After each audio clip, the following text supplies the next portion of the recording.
laas caanood 300 kun oo qof baa ku nool waad garan kartaa magaalada 300 kun ku nooshahay halkani waa magaalada Laascaanood ee xarunta gobolka Sool magaaladu waxay sameysay horumar xooggan oo dhinacyo badan leh sanadihii u dambeeyay waxaana dadka magaaladu ay sameeyeen isku tashi si guul ay uga gaadhaan filashadooda fog marka dhexmarta magaalada waxaad arkaysaa in durba wax badan ay isbedeleen marka loo eego xilliyaan sidaasi u sii fogay waxaana taasi ay keentay inay soo jiidato dadka qurbaha ku nool isla markaasina ay ku sameeyaan maalgashi dhinacyo kala duwan leh taasoo kor u qaaday isbedelka xawliga ku socday magaalada Laascaanood barnaamijkani oo ku eegayno horumarka Laascaanood dad badan oo aanu la kulanay ayaa ka marakacay horumarka la taaban karo ee magaalada ka muuqda iyo mashaariicda maalgelinta oo ku soo badanaya magaalada aan horumarka gaarnay dhibaatooyinkii iyo dagaaladii iyo colaadihii iyo wixii dib u rideeyay deegaanka waxaanu qaadanay inaanu horumar iyo ku tallaabsano nabadgelyo in ay ku timi siyaabo kala duwan oo ay kasbadeen dadka ku nool gobolka Sool waxa uu qaatay horta bisayl baa ku dhacay oo dadkan bisayl ku dhacay waxa weeyaan in ay horumarka cidna ay soo gelin karaan laakiin ay gacanta ku haystaan bisayl noocaas ku dhacay oo ay fahmeen in dadka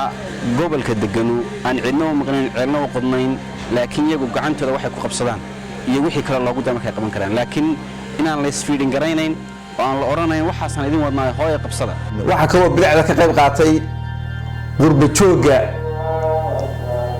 saafaha caalamka ku nool oo qaar badan oo kamid ay wax fahmeen wacigii ay fahmeen oo ciidooda ay soo aamineen hodeelo qurux badan iyo mashaariic qurux badanna ay ka sameysteen inta hadhayna waxaan leeyahay saaxiibadeyna hore ku daydo soo raad raaca wax badan baa soo bedelay marxalado kastoo adag baan soo maray subaxa saaka subaxa ka nabadgelyo badan tahay oo ka horumar wacan tahay ma jiro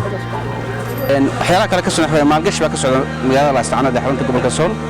maalgashigaas waxa keensanaya sida hadda halkan joogno kale in hotel casuulan joognaa waxa dhistay dad qurba jooga oo dhistay u dhashay gobolka Sool macnaheedu wuxuu ku yimid markii la arkay dhaqdhaqaaqa gobolka ganacsiyada ka soconaya waxa yimi maalgashi waxa lagu soo kordhiyay ganacsiyo kala duwan shirkado cusub hadda yimi waxaan rajaynaynaa in ay sidaas u taaganaan laakiin horumarka gobolkuna si wacan u sii farbato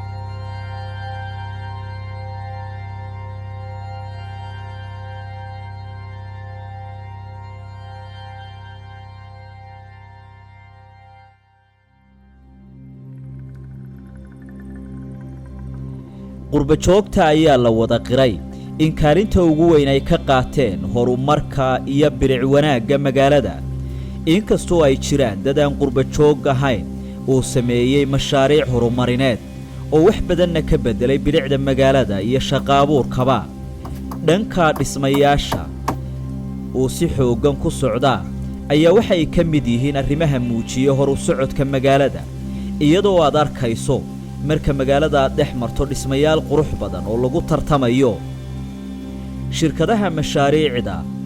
ugu xooggan ka fulinaya magaalada waxa kamid ah shirkadda Fenon Construction taasoo magaalada ka fulisay dhismayaal badan oo dadka reer Laascaanood ay u bixiyeen mataanaha oo boqolaal gaadhaya kuwaasoo badankooda ay dhisanayaan dad qurba jooga oo dalka dib ugu soo noqonaya si ay u fuliyaan mashaariic kala duwan oo shaqo abuurna u samayn kara dad badan waxaanu tagnay goobo badan oo dhismooyin ay ka socdaan kuwa dhamaaday iyo kuwa imika gacanta lagu hayo guryahan waxaa dhisaysa shirkadda la yiraahdo Fenon Star Construction Company waa shirkad ka shaqeysa magaalada Laascaanood siiba gobolka Sool iyo magaalooyin badan oo ay ka mid tahay Boosaaso Garowe Muqdisho marka guryahan aad arkaysid waa guryo hadda gacanta lagu hayo oo la wado kuwii horena waad aragtay ee dhamaaday ee aan dadka aan ku wareejinay projectyo fara badan shirkadu waa ka wada gobolka waxaa ka mid ah Amal Bank oo iyadoo hadda la wado oo la jeexay oo aad soo aragtay masaajid Cali Barre oo la dhisayo marka waxa weeye shirkadani waa shirkad guryo badan dhiibtay magaalada gobolka ka dhiibto aad iyo aad u qurux badan marka waxaan rajaynaynaa shacabku gobolka Sool inay shirkadda Fanuun Construction Company ay guryaha u dhisto mustaqbalka fog iyo midka dhowba. halkani waa dhul jeexa dhismo xarumo ganacsi oo shirkadda Amal Bank ay ka wado magaalada Laascaanood isla markaasina waxa wada isla shirkadda Fanuun Construction waxaanu kula kulannay dhalinyaro injineera oo ah dad aad u firfircoon isla markaana fursado fiican oo shaqo ka helay mashaariicda ka socda magaalada. projectigan waa gurigii Amal Plaza waxaana fulinaysa insha Allah dhismihiisa shirkadda Fanuun Construction Company. projectigan wuxuu ka koobnaan doonaa dukaamo iyo xafiiska Amal insha Allah gobolka Sool. wuxuu ka koobnaan doonaa waa mall ganacsi oo kala duwan ilaa 48 guri oo ganacsi oo ka koobnaan doona oo carwooyin kale wax walba leh insha Allah wuxuu noqon doonaa mashruucii ugu weynaa ee ganacsi ee lagu fulin doono waana guri fiican oo dhismihiisa iyo shaqadiisa iyo wax walba aan soo bandhigi doono haddii Ilaahay idmo.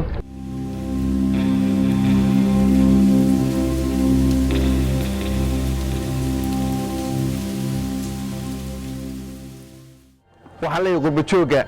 Washington ma lihid London ma lihid Bonn ma lihid Rome ma lihid Paris ma lihid ee waxaad leedahay Laascaanood marka qurba joogow magaaladaada ku soo biir horumarka nagala qayb qaado inta qurba jooga hadda nagu soo biirtay magaalada horumarka ka geystayna waan u mahadnaqayaa inta hadhana waxaan leeyahay magaalada inay ka buuxsamin